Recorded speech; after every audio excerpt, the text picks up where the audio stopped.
Hello, everyone. No time, no see. Thank you very much for coming, for staying with us. As you know, the presidency of the Russian Federation continues in the Security Council, and today we are holding another press conference. I have these three American speakers, and I would call them public diplomats, who just came back from Donbass area. Certainly, they have a lot to tell you what they have seen, and even to show. So they will have short statements, and after that, they will be happy to answer your questions. And let me introduce the speakers. So the first one is Daniel Kovalik. He is lawyer, human rights scholar, peace activist. Christopher Hilali, a member of the Administrative Committee, United National Anti-War Coalition, International Secretary of the Communist Party. And Jackson Hinkle, political commentator, journalist. So, Dan, you have the floor. Yeah. Thank you. Thank you very much. Good afternoon, everyone. So I'm going to talk about my recent trip to Lugansk, which I just came back from. However, I want to note that in the last year and a half, I've been to Russia 5 times. On one trip, I went to Crimea. I've been to Donetsk twice and to Kherson. So I think I have a good handle on what's happening in some of those, I guess, for lack of a better word, contested areas.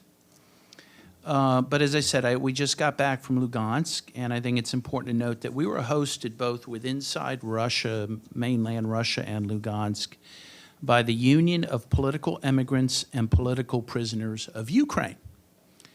That is to say, we were not hosted by the Russian government. We weren't even hosted by Russian citizens. We were hosted the entire time by people who were born in Ukraine, some who emigrated to Russia, some who have stayed within at least what was Ukraine before the SMO.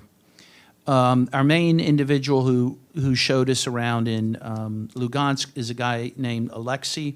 He's from Odessa. And he was at the Odessa Trade Union building when, I'm sure all of you know, on May 2nd, 2014, rightists that were loyal to Kiev burned the building down with people inside it, murdering 48 individuals. If you don't know about that, then I don't know what to say. That event helped spur on the people of Lugansk and Donetsk to seek independence from Ukraine because it was targeted against Russian-speaking people. And they were worried that more violence was to come, and they declared independence after referenda. And this is important to note, by the way. You know, some experts have properly said that their right to independence is actually even greater than that of Kosovo's, which never did have a referendum. But of course, the West recognizes Kosovo as an independent republic, but does not recognize Donetsk and Lugansk for political reasons, not for any other reason. By the way, Alexei said, you know, he quoted, and I'm forgetting the guy's name, I'm sorry, I believe he was a Protestant minister who said back during World War II in Germany, he said first they came for the communists, then they came for the trade unionists, then they came for the Christians. And Alexei said that's exactly what happened in Ukraine after 2014. They came for the communists, they came for the trade unionists, of course, again, burning down the trade union hall in Odessa, and then they came for the Christians, right? Destroying Orthodox churches, for example, that continue to be loyal to the patriarch in Russia. Again, something not covered very well in the press. None of this is, of course. The press has utterly become a mouthpiece for the State Department on this. In fact, I would say, and I would chastise the press, if I may, I think this is the worst covered conflict I've ever seen in my lifetime. It's frankly a joke, and it's just shame how this has been covered. We visited a mass grave in Lugansk known as the Open Wound. I say a mass grave. I mean, the people are properly buried, but they're buried en masse, and many with Many of the people buried are unidentified. These are people that have been exhumed, people killed by the Ukrainian government since 2014. Now finally probably given a proper burial in this area, which is also a monument to the dead, to the victims of Ukraine. Sergei Belov accompanied us on this day to that monument. He himself was part of a group that helped exhume over 1,000 bodies of such victims over the years. Of course, it needs to be reiterated because, again, I think the press has forgotten this willfully, that 14,000 people died in the war between Kiev and the Donbass between 2014 and the start of Russia's military operations in February of 2022. That is, before Russia began those operations, 14,000 people were already dead in that conflict. And that's a 14,000 people, frankly, that have been largely forgotten because their existence and their deaths is inconvenient to the narrative of the West on this issue. I was happy to meet there. We met with Faina Safinkova. She's a young poet and journalist. She's age 15. She's from Lugansk. She still lives in Lugansk. She's interviewed me a couple times before we met her, so it was nice to meet her. She's been writing since the age of 11 and, of course, has been on the Ukrainian kill list since the age of 12, a great threat to the government in Kiev. She remembers as a young girl the siege of Donbass by Ukraine in 2014, in which water and electricity were cut off for 2 months. She remembers living in her cellar to hide from the shelling by Kiev in 2014 to 2015. You may remember that, in fact, President Poroshenko vowed that while his children in the West would go to schools, the children in the Donbass would spend the rest of their lives in cellars, as she did. Very nice. Her message, I asked her point blank, I said, if you could say anything to Americans, what would you say? She said that this conflict did not start in 2022. It started in 2014.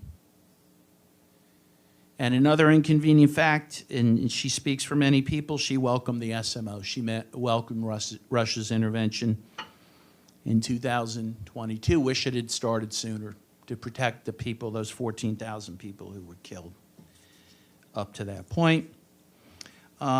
We met with Anna Rieno, chief of the organizational department of the 150,000-member Trade Union Federation of Lugansk, a union founded after Lugansk became independent in 2014 because it was not very safe to do so before independence.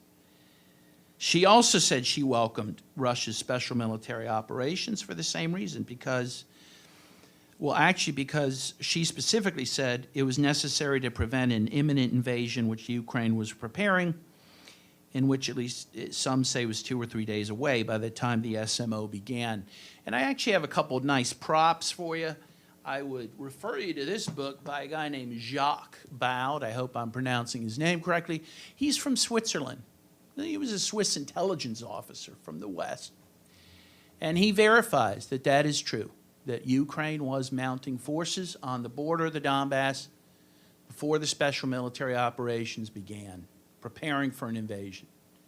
And by the way, this is also backed up by the Organization of European Security and Cooperation, which recorded over 2,000 ceasefire violations between Kiev and the Donbass in the weekend before Russia invaded in February of 2022. This was a massive increase in ceasefire violations. Of course, the OESC has, I believe, 57 members, many from the West. The U.S. is on it. And up till recently, at least, it was headed by a German. So it's hardly a pro-Russian organization who said that. What I will say, I want to also just a couple brief observations, then I'll turn it over to my colleagues. I was impressed by a few things in Lugansk. First of all, we did not go to the front lines. We were in the cities, and the cities felt fairly calm and normal. A lot of construction is happening there that, frankly, Russia is doing. The main road into the city of Lugansk is built by Russia, brand new road. And every time a building gets shelled, and they continue to be shelled by Kiev, by the way, that's your tax dollars at work. Kiev is shelling civilian buildings, people in Lugansk to this day. We saw some of those buildings. But frankly, as soon as they're shelled, the Russians go in and help start rebuilding, right? And so we saw buildings that were recently shelled, but they had brand new windows that had been put up. So I'd like to compare that to how Israel's going to treat the people of Gaza after they've destroyed 75% of their infrastructure. I am certain, I will just say, I'm morally certain after visiting Donetsk and Kherson and Crimea, that the people of those regions will never want to be part of Ukraine again, and frankly should not be. That Ukraine, frankly, gave up its right to those areas when they started murdering their own people there. And in regards to Crimea in particular, which a Ukrainian official recently described the people who live there and have lived there for centuries as occupiers, by the way, a very genocidal language, I refer you to a March 18th, 2020 Washington Post article entitled 6 Years and $20 Billion in Russian Investment Later, Crimeans are happy with Russian annexation. And that is true. I can guarantee that people of Crimea want to be part of Russia. I know the West doesn't care what they want and is happy to supply arms that murder beachgoers, including children, as happened recently. Can you imagine if Cuba used Russian weapons to murder beachgoers in Miami? But the people there, the people of the Donbass, they'll never go back to Ukraine, not willingly. And that's Kiev's fault. And it's the U.S.'s fault for backing a right-wing regime in Kiev that has Nazi elements in it. Again, a very inconvenient fact. I'll just say, as we move closer and closer to a direct confrontation with Russia, towards nuclear annihilation, which so few seem to care about, this historical reality and the experiences and desires of the people in these regions must be taken into account and respected. And I'll say again, the failure of the U.S. press to properly acknowledge and report on these realities has been nothing less than shameful. Thank you. Thank you, Dan. And Chris, you have the floor. Thank you very much, everyone, for this opportunity to speak to you all today. My colleague here, Dan Kovalik, and I recently returned from a fact-finding mission to the Lugansk People's Republic, hosted, as Dan rightfully pointed out, by the Union of Political Emigrants and Political Prisoners of Ukraine. After months of arduous planning and organizing, we felt this delegation was essential for us to see the situation on the ground for ourselves, including interviewing locals and officials who have been party to this conflict since it started in 2014. That is a critical point. This war did not begin in 2022 with Russia's special military operation. Rather, it began in 2014. And I want to emphasize this point. The people of the Donetsk and Lugansk People's Republics in the Donbass have endured a decade of bombardment, terrorism, and brutality, all of which have been severely underreported or even misreported in the West. We visited mass graves containing hundreds of dead civilians, some of whom remain unidentified to this day. They are a small fraction of the tens of thousands of civilians killed or injured during this siege on the Donbass. We saw shelled civilian infrastructure and other physical instances of war crimes committed by the Ukrainian military. What we discovered provided a completely different understanding that went beyond the myopic narratives proffered by the mainstream media here in the United States and in the West. On our delegation, we were joined by two Georgians, a journalist and an activist. The similarity between Georgia and Ukraine vis-a-vis Western involvement in NATO expansion is striking. Georgians fear that the next front for the United States and NATO will be in the Caucasus, as it was in 2007-2008. First and foremost, the narrative that Russia, quote-unquote, invaded the Donbass in 2014 is completely false, and we saw that on the ground. It not only strips the local population of their agency, but it further promotes an understanding of a population which is occupied against their will. The reality is that the people of the Donbass were citizens of Ukraine in 2014. Many still are. Some served in the Ukrainian government, in its military, and its police forces. However, the Maidan uprising in 2014 and the removal of President Viktor Yanukovych sent shockwaves throughout the country. The rise of extremist groups, including prominent neo-Nazi militias and forces, as well as the rampant historical revisionism and denial of the Russian language and identity, were critical components of the eventual internal civil strife that quickly morphed into what can aptly be described as a civil war. As human rights ombudsman and former deputy foreign minister of the Lugansk People's Republic, Anna Soroka, put it to me, I was a Ukrainian officer. We were told to love our motherland and to be patriotic. I feel personally betrayed. It was Ukrainian police that provided security in the regions that voted in the referendums for independence. It was Ukrainian police and military personnel who felt that the new government in Kiev was not in the best interests of their people and decided to provide protection and support to their people in the Donbass. They simply changed their uniforms, but they remained Ukrainian. Thus, it was Ukrainians who were struggling with one another over their past, their present, and their future. We witnessed firsthand the crumbling infrastructure, closed factories, unpaved roads, and dilapidated tenements. Here it is critical to note that we heard from people throughout the Lugansk region that from 1991 to 2014, there was very little investment in eastern Ukraine. Eastern Ukraine was left destitute with no program of reconstruction, rehabilitation, investment, and development. On the contrary, the bulk of the money was concentrated in Kiev and western Ukraine. This led to eastern Ukraine being considered by many as a backwards, uneducated, and primitive territory, with homeless, drunk, dirty, and antisocial people, as it was put to me by locals. This division between western and eastern Ukraine has historical legacies that are important to analyze and to understand. The demographic crisis in post-Soviet Ukraine reveals a deeper terminal crisis, as millions left in search of better lives. However, since 2022 and the region's incorporation into the Russian Federation, there has been a tremendous amount of investment and improvements in infrastructure in the Donbass. We witnessed the paving of new roads throughout the region, as well as the construction of new apartment buildings, university housing, playgrounds, schools, as well as the rehabilitation of older facilities and factories. As one local resident put it, when Russia intervenes, it leaves roads, libraries, and schools. When NATO invades the country, all it leaves is rubble. We had the opportunity to visit the Alchevsk Iron and Steel Works plant, a metallurgical complex that dates back to the 19th century.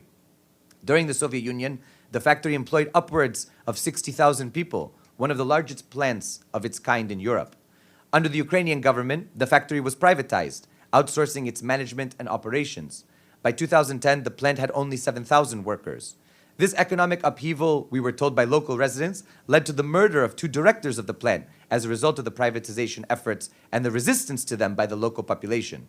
Since 2014, the plant has expanded its work and now employs around 14,000 workers. The siege on the region by Ukrainian forces led to the plant being shelled, as well as the neighboring technical university, which saw its dormitories attacked with precision munitions. We saw the scars on the buildings from missiles, mortars, artillery, and drone attacks, which were being rehabilitated and repaired by local authorities. The Donbass is a land of many wounds. Near historic landmarks from the Great Patriotic War, where thousands of Jews, communists, Soviet civilians of Russian ethnic origin, and other undesirables, quote-unquote, were massacred, locals recounted the brutal massacre of children during the Great Patriotic War. Plucked from the arms of their mothers, these children were executed by Nazis and their Ukrainian nationalist collaborators who put cyanide under the noses of children because bullets were too precious to be wasted on children. It was near this site where a nursing home for the elderly was commandeered in the early days of the war in 2014 by Ukrainian forces who used the elderly as human shields. In the coming days, an accident led to a catastrophic fire that killed many of the elderly nursing home residents, many of whom could not ambulate and thus were burned alive on the 2nd floor. We were told of Ukrainian paramilitary forces, many of them ultranationalist and neo-Nazi, who in one instance beat an old man with the butts of their rifles and then shot him to death in front of his neighbors. In our discussions with locals and officials, we were made aware of the plethora of war crimes committed by Kiev-backed forces since 2014. In the summer of 2014, Lugansk was under a full military, social, economic, and humanitarian blockade. Ukraine used water as a weapon of war, cutting off water supplies to numerous villages in Lugansk. Children were forced to travel via foot or public transit through active fire zones up to 20 to 30 kilometers to attend school. We visited the site of a days-old attack on a residential building by a precision US-supplied HIMARS missile that killed 4 civilians in the city of Lugansk. The foul smell of the sulfur from the rocket's propellant was still prominent on the site. We visited other sites of destruction throughout the city and region. One apartment complex that had been targeted with US supplied munitions led to the shattering of over 1,600 windows. All around us, on every face of the buildings, we could see no windows, plastic sheets, or some new windows being installed. This is terrorism. Locals recounted the case of the Stanitska-Luhanska bridge, which was destroyed by Ukrainian forces in 2015. The bridge, a critical piece of infrastructure in the region and the sole crossing point, had collapsed down into the riverbank. A Ukrainian car, we were told, had also come onto the ruined bridge and exploded, leading to further destruction of the bridge. People were forced to navigate the extremely dangerous and treacherous rubble to cross back and forth to see family or for other needs. Pensioners were forced to go back and forth to the Ukrainian side to receive their state pensions. However, they could only do so with a bank card and needed to present themselves personally to the bank to collect their pensions. For elderly pensioners, this was a gross violation of their rights, especially for those who were not ambulatory. Thus, people were forced to climb this broken bridge for over 4 years. Traffic was usually around 12,000 people per day. The government in Kiev refused a temporary bridge proposed by the International Committee of the Red Cross, and later Germany sent millions of euros for the bridge's reconstruction, which was done in a poor and haphazard way. We had the opportunity for extensive talks with Vladislav Nikolaevich Denego, former foreign minister of the Lugansk People's Republic. Minister Denego provided us with extensive insider knowledge of the diplomatic and peace negotiations from 2014 through 2022. He even allowed us to look at original signed protocol agreements that were part of the Minsk Accords.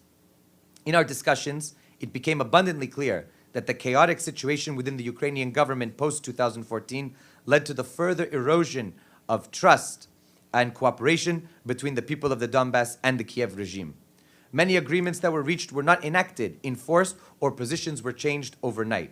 We were told of the United Nations' involvement in the Lugansk People's Republic, which requested UN support by then Secretary General Ban Ki-moon, who dispatched Stephen O'Brien, the United Nations Under-Secretary General for Humanitarian Affairs and Emergency Relief Coordination, to help with the situation in Lugansk. O'Brien came to Lugansk and helped with the repairs to civilian infrastructure and equipment. While a letter of thanks was received from Stephen O'Brien by the Lugansk authorities, there was no recognition of the referendum of independence overwhelmingly passed by the people in Lugansk. In fact, the United Nations itself continued to refer to the Lugansk People's Republic as terrorists until 2016, when the use of terrorists ceased.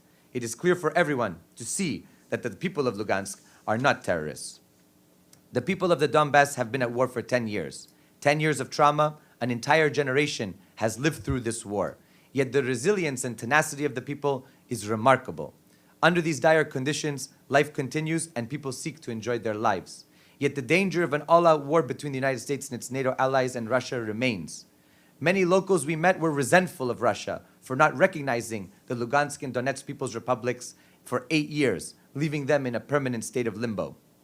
The slogans of Russia, Russia, Russia in 2014 were chanted with the aim of being, not with the aim of being part of Russia at the time, but calling to be protected by Russia, to protect the civilians from a Western-backed regime that was outlawing their culture and traditions inherited from the USSR and trying to change them by imposing historical revisionism and foreign cultural values. This war is one of survival for the people of the Donbass, not of separatism, expansion, or Russian quote-unquote imperialism.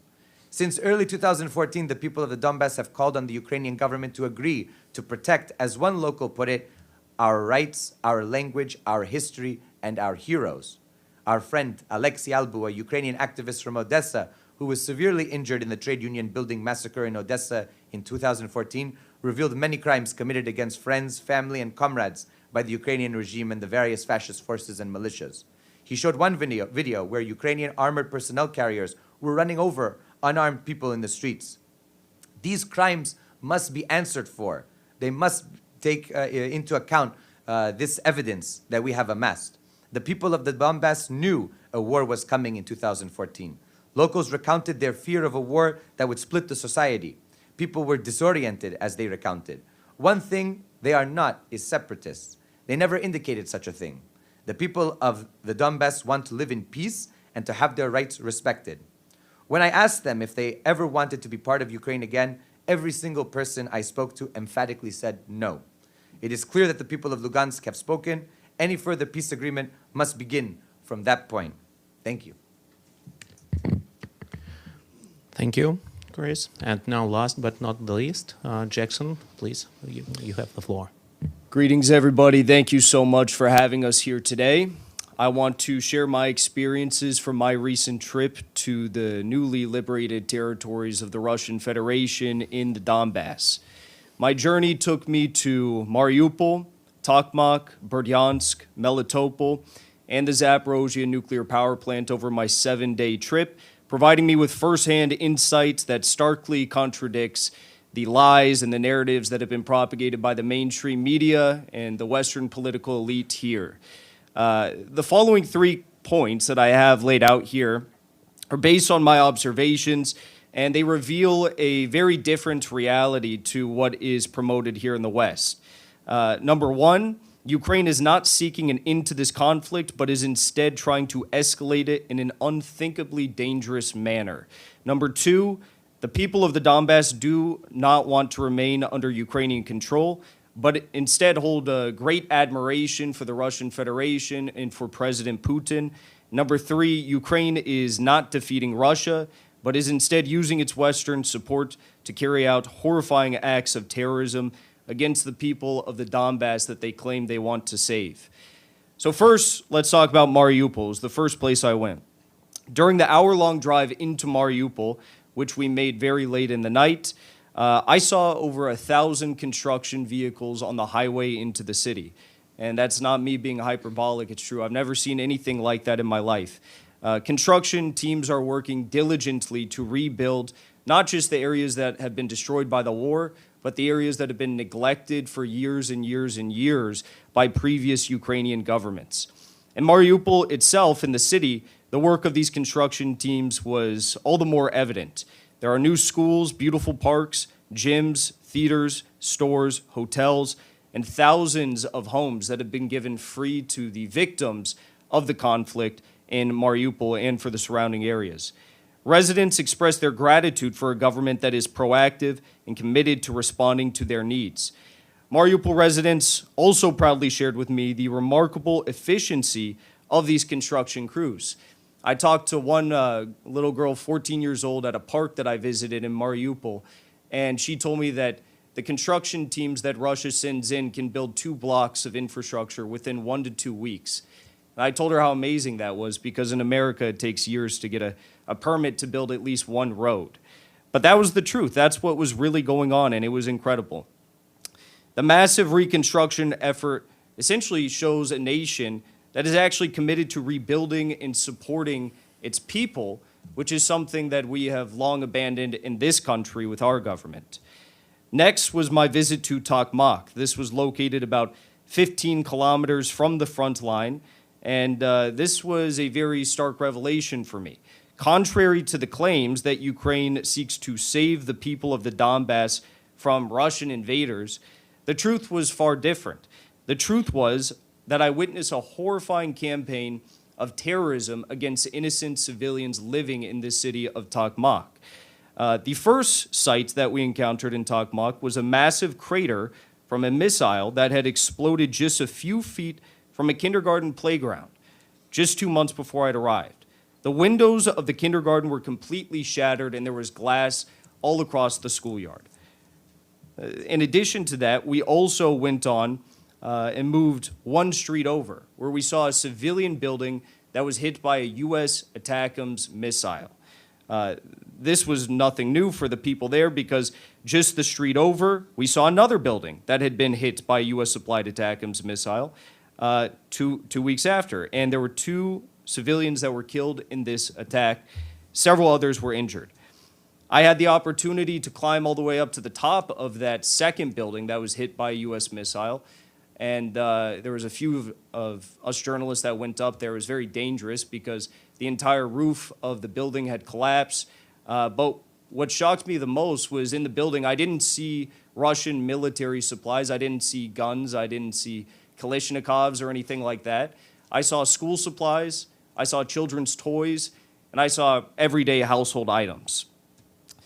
When I descended from the top of the building, which was in tatters, I actually had the opportunity to talk to the wife of one of the victims of this attack. Her husband was actually killed in the attack. They tried to save him. His leg got blown off by this U.S. missile, and he bled out on the scene despite the best efforts of the people that were trying to revive him. She explained that Ukraine was routinely targeting their neighborhood with missile strikes, fully aware that they were bombing civilian areas rather than military targets. So for every time that Zelensky comes out and begs for more weapons, more missiles, more U.S. support, just know that it's being used to bomb innocent civilians in places like Tokmak and all across the Donbass. Also in Tokmak, we crossed the street one more time to a third building that had been bombed by a U.S. supplied missile 2 weeks before we arrived. So all of this happened in the span of 2 months. In a garden in front of the building that we visited, several elderly residents shared their experiences with us. Some of these residents had actually voted for Zelensky for president in 2019, but now expressed their profound disgust in his actions and the U.S.-backed Ukrainian terrorism affecting their homes. They now voiced their total admiration for Russian President Vladimir Putin, and they had nothing but nice things to say. There was one old woman who barely spoke Russian. She was speaking Ukrainian, and she said one thing in Russian. She said, "Ya tebya, President Putin," which means "I love President Putin." It was very interesting to hear from the actual voices of the people of the Donbass, because everyone in the mainstream media, doesn't matter if it's on the left or the right, has failed to actually report on what the people there are saying. Lastly, and probably most shockingly, was my visit to the Zaporozhye nuclear power plant. This power plant has been in the news quite a bit recently. It's the largest nuclear power plant in all of Europe. It has 6 reactors, none of which are operational at the moment. But what I saw there highlighted the grave risk posed by Ukraine's military actions above everything else. Despite the plant being just a few kilometers away from the front line, we were very close to the front line. Thousands of heroic workers continue their duties at the plant each and every day. 95% of these workers worked at the plant when it was under Ukrainian control. However, several points of critical infrastructure at the plant have recently been compromised by Ukrainian drone attacks and shelling. In fact, the director of the plant gave me this right here. This is a fragment from one of the drone attacks on the plant that occurred just feet away from where the reactors lie in the ground. So, he said it was my taxpayer dollars that did this, so I got to keep the fragment. I was very appreciative. One other very alarming sight that I witnessed at the Zaporozhye nuclear power plant was a missile from the United States, which was lodged halfway in the ground, just 100 feet away from the plant's nuclear storage facility. This reckless attack could have led to a catastrophic nuclear disaster, endangering millions of lives. Such actions are far from the moral code of conduct that any real military, any just military, should uphold. In conclusion, my observations from the Donbass reveal a reality that is starkly different from the narratives presented by Western mainstream media and politicians. The truth I've witnessed shows that Ukraine is not on the path to victory, but rather escalating a conflict where there is no need to do so. The horrifying acts of terrorism carried out against civilians in Tokmak and the reckless jeopardization of nuclear safety at the Zaporozhye power plant illustrate a deliberate strategy of violence and escalation rather than a genuine pursuit of peace. The people of the Donbass, who have endured immense suffering, are now experiencing a measure of hope and rebuilding under Russian efforts, a hope that stands in stark contrast to the false portrayals of Russian aggression and Ukrainian victimhood. I think today, more so than ever before, we need to heed the words of the now free Julian Assange, who once said, "If wars can be started by lies, peace can be started by the truth." It is imperative that we confront these falsehoods and work towards de-escalating the conflict. And in fact, for all the journalists in attendance here today, I encourage you to visit the Donbass yourself from the side that's been liberated.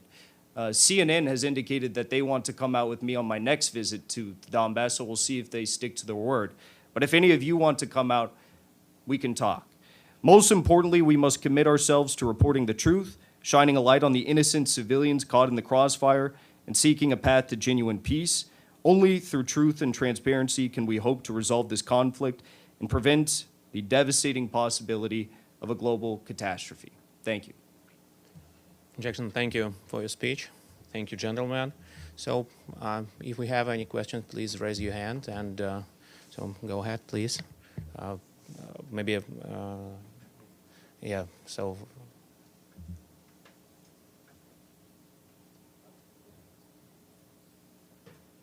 Hello, thank you very much for your briefing. My name is Gabriel Elizondo from Al Jazeera English News Channel.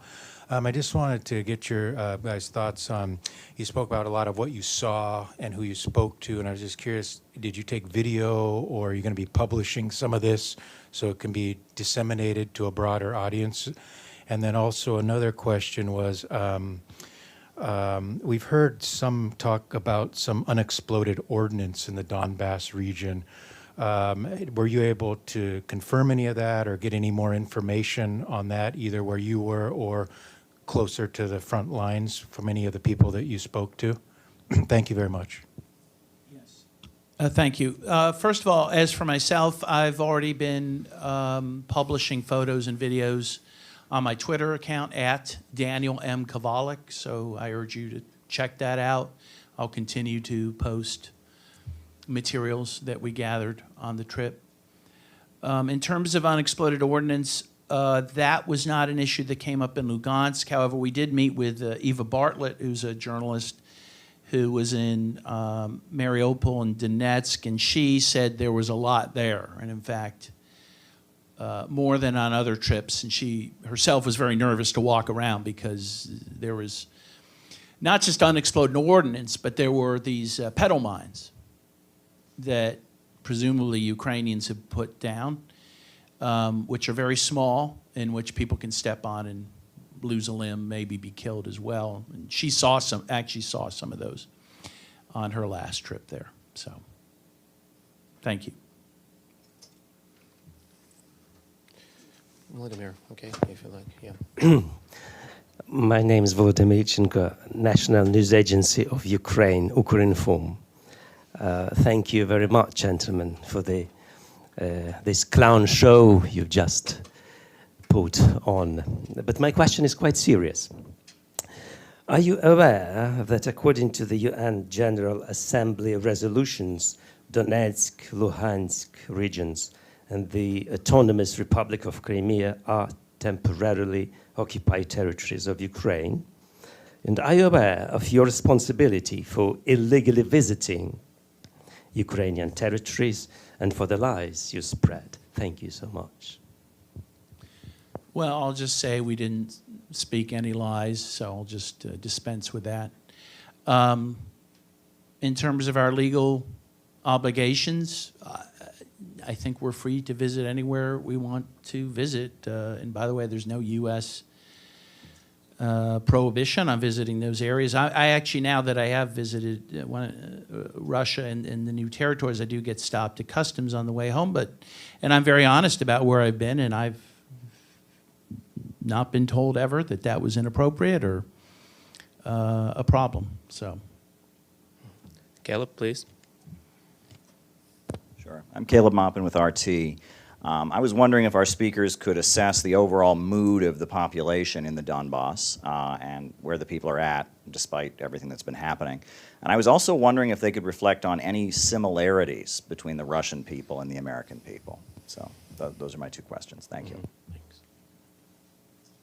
Yeah, it's a good question. As for the mood of the people in Ukraine, the people are very hopeful. As I mentioned, there's a lot of reconstruction efforts that are underway right now, and they are very appreciative of the Russian Federation for doing that. One thing I'll say that shocked me was a lot of the people that we met who were just like workers at hotels or people at restaurants we went to were actually coming back from being abroad. So they left at the start. They told me, they said, you know, I was opposed to this at the start. I was very scared at the start. So I went to Germany. I went to wherever. And now they're coming back and they're working and they're happy and they see what's actually going on. So I think that there's a lot of people that are seeing what's actually going on and hearing from the people that have stayed in the Donbass and are happy to be back. As for similarities between the Russian people and the American people, I think there's too many to count. But what I'll say is that we're both kind of like the delinquents of Europe that have gone on to forge our own new incredible paths. Russia has done so much in the path of achieving sovereignty for America, supporting us in countless, pursuits of our own sovereignty, like in the War of Independence in America. And of course, they defeated Nazi Germany in World War II, something that many of our American, forefathers fought to fight against as well. So hopefully, we can find peace and recognize that, the path forward is better together rather than against. Go ahead, please. Nizar Aboud of Al Mayadeen Television in Lebanon. You made many comparisons regarding the conflict in Ukraine, in Donbass, and that of in Gaza. Also, the comparison regarding Kosovo, the case. Now, one thing, how accessible is Donbass or the Luhansk and Donetsk for human rights groups? That's one question. Another thing, you mentioned intents of escalation egged by the United States, the West in general, and there were bombardment to Zaporozhye. This intention of escalation, whether it is in Ukraine, in the eastern Donbass area, or in Gaza, what is the end game, do you think, this will bring about?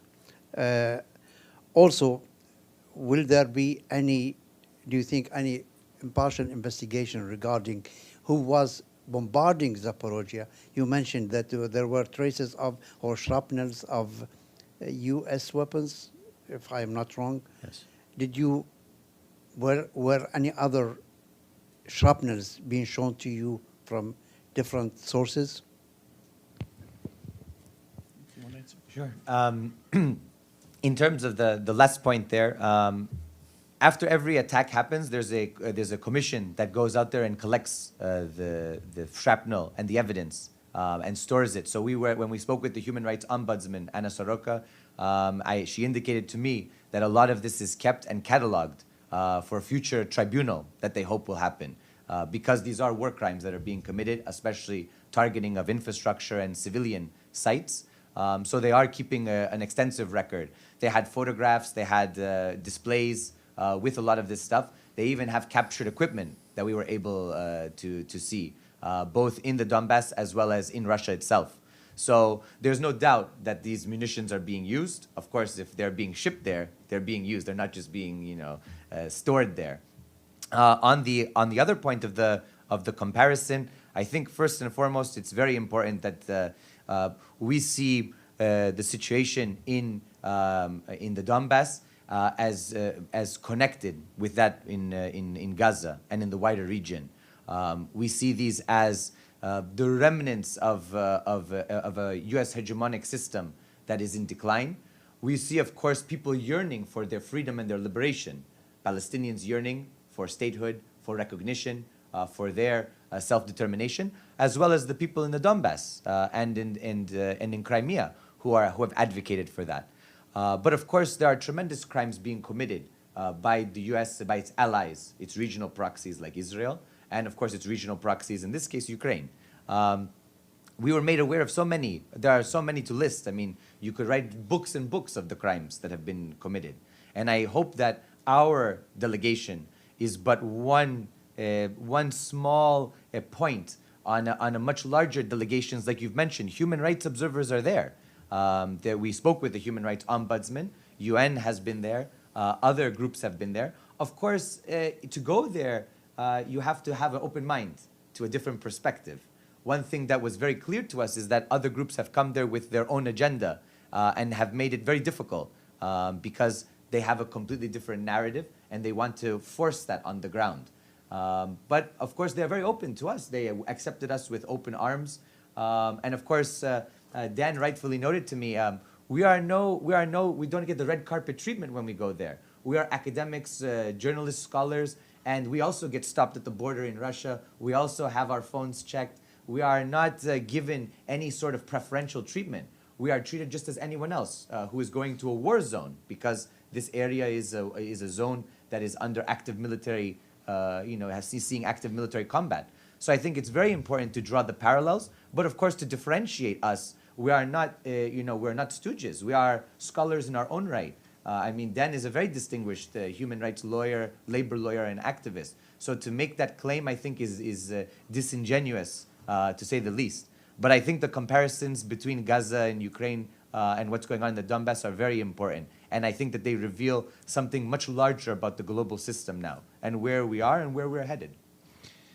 If I can just add a few things. First of all, just in terms of the accessibility of the Donbass to human rights groups or others, again, to reiterate, we took a commercial bus 15 hours from Moscow to Lugansk, like a Greyhound, right, with other Russians and Ukrainians. No special authorization to go, besides, we had a visa to get into Russia, which you need, but not to get into the Donbass. We were held in customs on the border of Lugansk, which is still there, for, I don't know, an hour or so. Our phones were taken, I assume, checked thoroughly, because we had to give our passcodes and other things. But in any case, they let us in, again, without special authorization. So I think that's important to note, and I assume others can do the same. Also, just to note, I was stopped at the airport when I flew into Moscow from Doha for 5 hours till 2 in the morning for them to check on my security. Again, just to point out, we weren't favorite sons of Putin or anyone going. We went there on our own, and we had Ukrainians who helped us. And by the way, I'll just note, since no one's asked it yet, we are here today in New York City on our own dime. I flew here from Pittsburgh. I bought my own plane ticket. I'm paying for my own cabs and my own food. So, we're not getting Russian sponsorship for any of this. I'll just say, the wars in Gaza and Ukraine, I would submit you can't compare. I mean, we know that in Gaza, record numbers of children have been killed, record numbers of journalists, record numbers of doctors. What's happening in Gaza is a genocide, pure and simple, which the West and the United States and the Biden administration are supporting to the hilt, despite all of their chest thumping about human rights. I don't view the war in the Ukraine the same. I mean, I think Russia, in truth, has been trying not to kill civilians. That has not been the goal of the operations. In Gaza, it's very clear that is the goal. That is the only goal, because it is genocidal.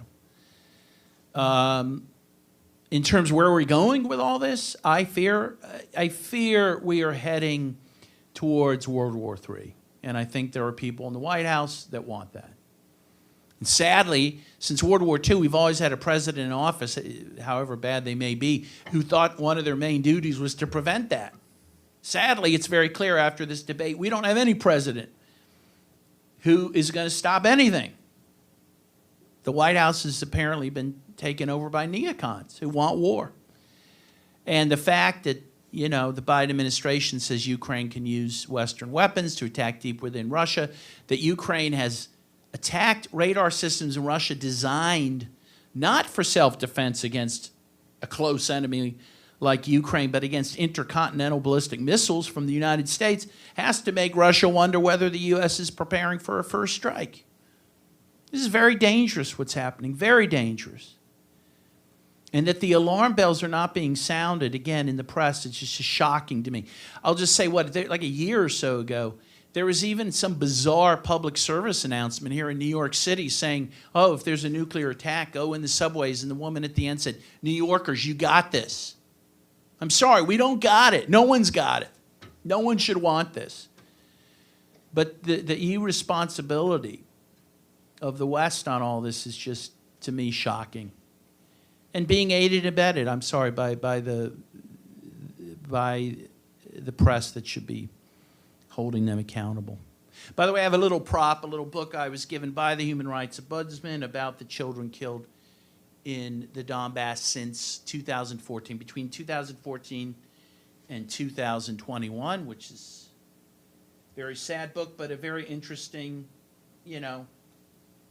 historic document about this war again going on before 2022, if people want to take a look at it. Thank you. Denise?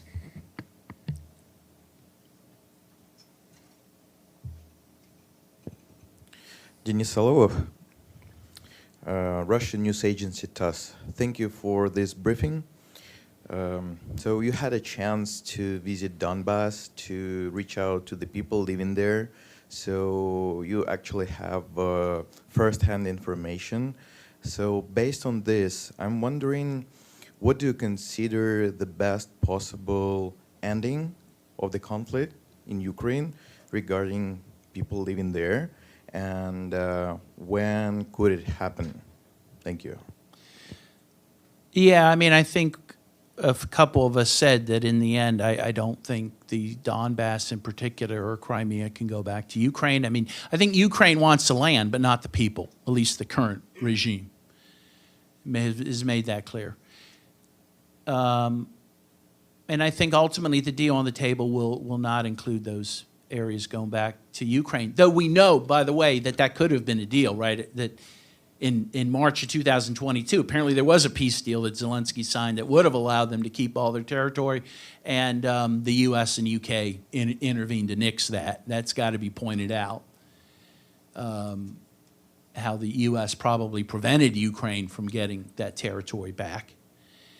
I think ultimately this will be settled through peace negotiations. You're even hearing Zelensky talk about the need for those negotiations. I think, though, it will probably end up with, again, certainly the Donbass and Crimea being part of Russia. The rest, I don't know, but that's what I perceive. And again, I think you can blame the U.S. for preventing that peace deal from going through only a month after the conflict began. I'll just say that the number one concern on the minds of the people in the Donbass is the, safety and security of their families, their kids, where they work. And when I returned from my trip to the Donbass, I had the pleasure of interviewing the vice chairman of the Duma, Duma member Babakov, and he told me, when I asked a similar question, that the goal of Russia, of course, is to liberate the territories in question that have been outset by the Russian Federation. But one of the other important tasks of the Russian Federation now, as Ukraine continues to launch longer and longer, range missiles into these territories and into Russian territories, is that they need to have a security buffer zone. So for however long those missiles keep flying, if they go, 1,000 kilometers, well, there needs to be a discussion had about how far and how long and how large that buffer zone will be for the Russian Federation. I would also add that one thing for peace that's needed is a respect for the Russian language, the Russian culture, and the Russian history. There's no denying the historical facts and the history on the ground.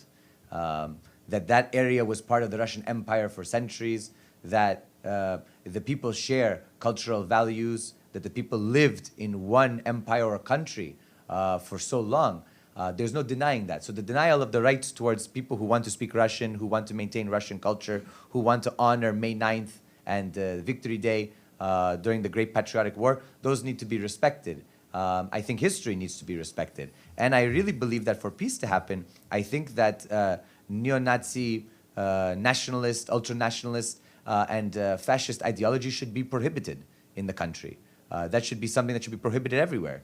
How can we accept these ideologies in a democratic society? I mean, we can accept freedom of speech, but to then arm these groups, to then incorporate them in the military, to then give statues to Bandera and to SS Galicia members, this for me, as somebody whose grandparents fought in Greece as communist partisans against the fascists, but the Italians, the Germans, and the Bulgarians, this for me is reprehensible.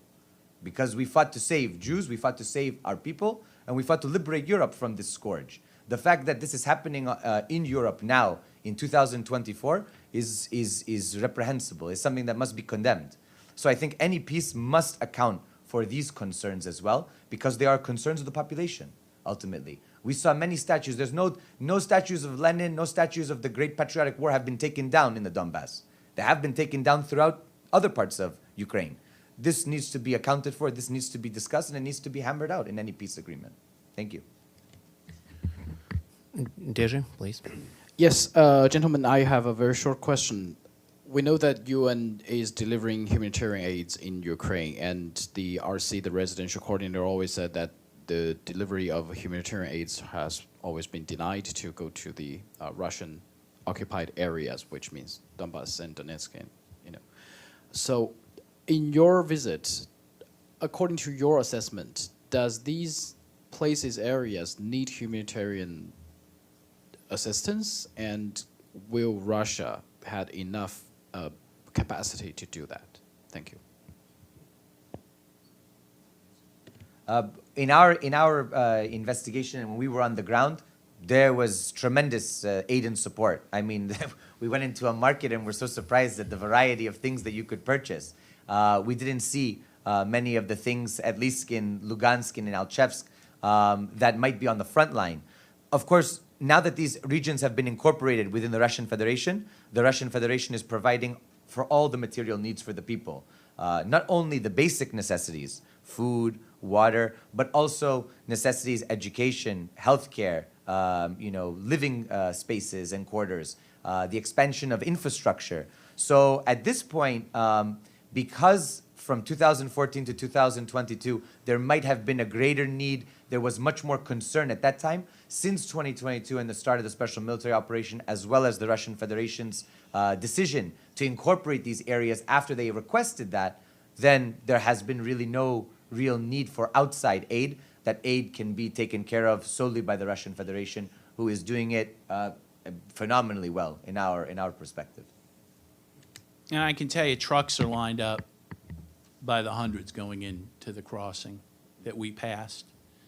A lot more trucks are getting in there than the Rafah crossing, I can tell you that. Alexei.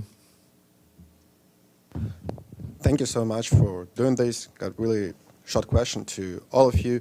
Did you have any problems with U.S. authorities because of your trip to Donbass area? Thank you. No, and also the border agent that allowed me to re-enter, I struck up a very interesting conversation with him about BRICS and de-dollarization, so I had no problems. I had no issues as well.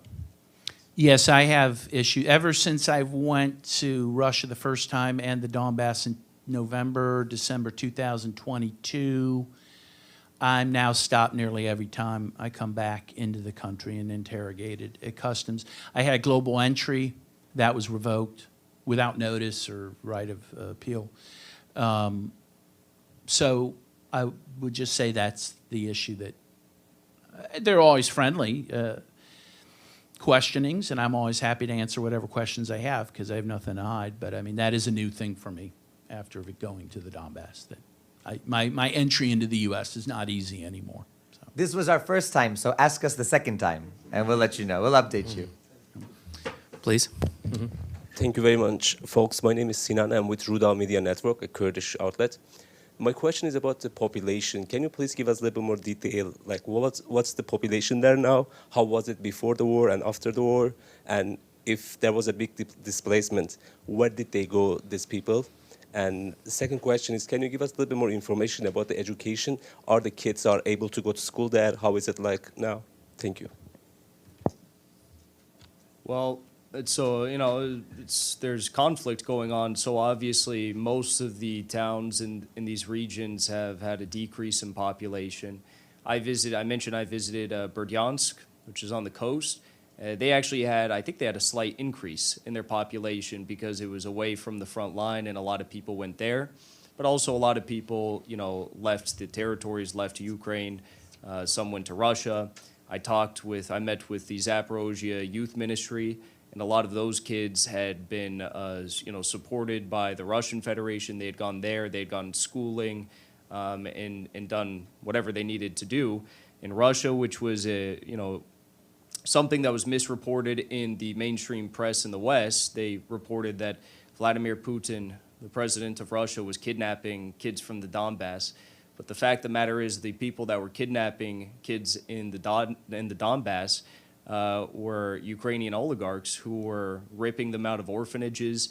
In some cases, at the Zaporozhye Youth Ministry building, they told us that The Ukrainian SBU came in and actually burned down all the records of orphanages so they wouldn't be able to track kids who were stolen and who were trafficked all across the world.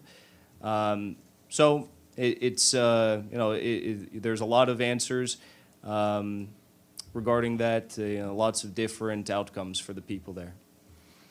I don't know the exact numbers. I can say that there was a lot of immigration into Russia from the Donbass since 2014. I think even at the time of the special military operations, I think something like 500,000 people in the Donbass held Russian passports, actually.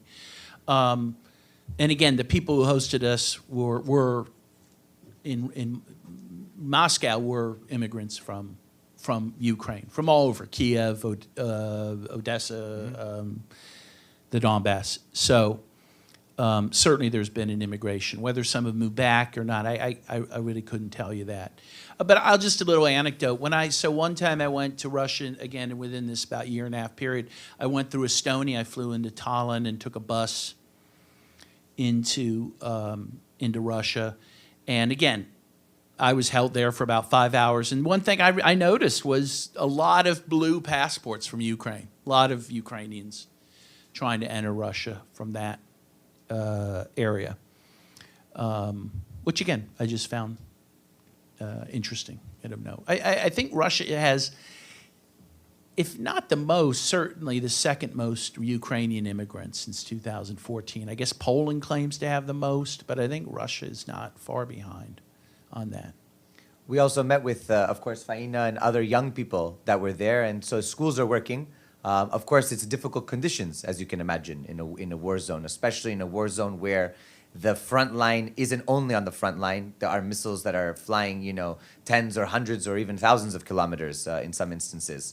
So I think that it's important to recognize. We visited some schools. We saw some new schools being constructed. The technical university in Alchevsk was getting redone, and people had graduated within this period of time. From 2014 to 2022, they had received their degrees. In fact, our Alexei, our friend there, our colleague, had received his degree, his master's degrees from the technical university in metallurgical science. So they're functioning, but they're functioning under really dire situations. Life is trying to get on as best as possible, and people are trying to live, as they all do everywhere in every conflict zone, as normally as possible. But it is very difficult, and they have a lot to overcome. And we did visit one school that was destroyed by Ukraine in 2014, and I don't think that I think it's in the process of being repaired. It has not been repaired yet. It was mostly burned out from that operation. Dan, you mentioned that you are worried that the West is heading for World War III. Which area do you believe is most dangerous in this respect, Ukraine, Middle East, or South China Sea, that can trigger World War III? Yeah, well, it's a great question. I think, well, obviously in the Middle East, I think they're headed towards a regional war, sadly, that's going to probably include Lebanon. I mean, it seems like that's where they're headed, and would probably include Iran. I see that more, though, as being limited as a regional conflict. I think the conflagration of a world war type, I think, is more likely to grow out of what's happening in Ukraine, for sure. I mean, that's my view, because of the fact that NATO is, well, frankly, very open about the fact that it wants to confront Russia. I mean, it's very open about the fact that it's using Ukraine to go after Russia, and that it wants to do that more directly. I think the U.S. just authorized private military contractors to go into Ukraine and fight. I mean, which I think Biden admitted would be, a form of direct confrontation. So, I mean, this is, again, during the first Cold War, this would have been unfathomable, right? The closest we got was the Cuban Missile Crisis, and no shot was fired then, right? And that was resolved in 13 days through negotiations. This sort of thing, where you have a hot war happening with NATO very involved and Russia on the other side, it's not something we've ever seen. And it's very dangerous. And the Western leaders, for the most part, don't seem willing to step back from that brink, and some of them talking about wanting to break up Russia. And, I mean, that kind of talk is just insane, I think. So I think that, sadly, is the most likely candidate for starting a major conflagration. And I'll just say, moments before we came out here, it was reported that there was another drone attack on the Zaporozhye nuclear power plant. It injured several of the workers there. And as I mentioned, and I'll be publishing a video of this later on, U.S. missile 100 feet away from the nuclear storage facility at Europe's largest nuclear power plant. Even if there's a mistake, something will inevitably happen if this continues to go on and continues to drag on without any sort of negotiation. And something like that could easily result in World War III. All the people in this region told us overwhelmingly, I don't think it was anybody, we want a ceasefire. We want an end to the fighting. So just like people are, have been calling for ceasefire in Gaza for so long now, it's now become, what's going to happen? People have been asking since 2014 for a ceasefire in the Donbass. And repeatedly, they've been asking for negotiations, for peace.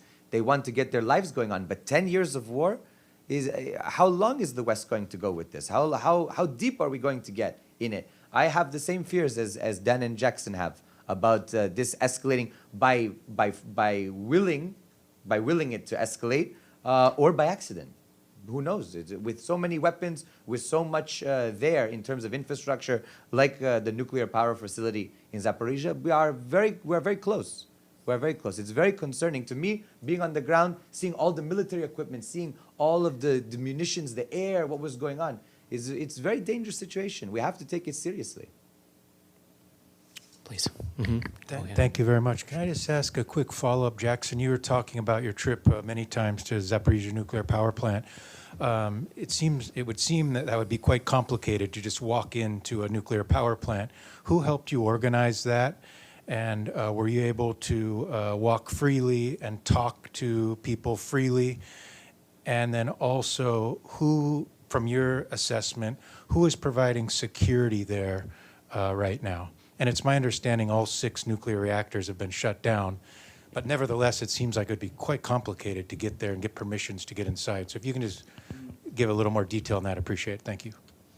Yeah, my trip to Zaporozhye in particular was something that I think the other journalists on our trip, they got to partake in some capacity, but I had the privilege of also interviewing the director of the power plant. So I don't know exactly who was the one that gave the green light for me to go in there, and I got to see the U.S. missile, some of the things that the others didn't get to see. I don't know. But what I can say is, as for security, there's a lot of security. I mean, I think we had to go through maybe like an hour and a half of security protocols before we're even allowed through the front gates. But I would not be surprised if the most expert security was the type of security I wouldn't have been able to have seen from the ground, probably air defense systems working on the top of the plant, and with good reason, given how many of these drone strikes have been taking place and missile attacks and whatnot. The other part of your question, was I allowed to talk to people? Yeah. I mean, they don't speak English, but we could talk to people. We had, the moment we got there, when we got into the facility, we got to sit down and eat lunch at the cafeteria with all of the workers. There was IAEA workers there, so got to talk to them. They spoke English, but everyone else didn't speak English, but we could talk to whoever we wanted to. Any other questions? Thank you so much again for joining us. Stay tuned. Yeah, thanks.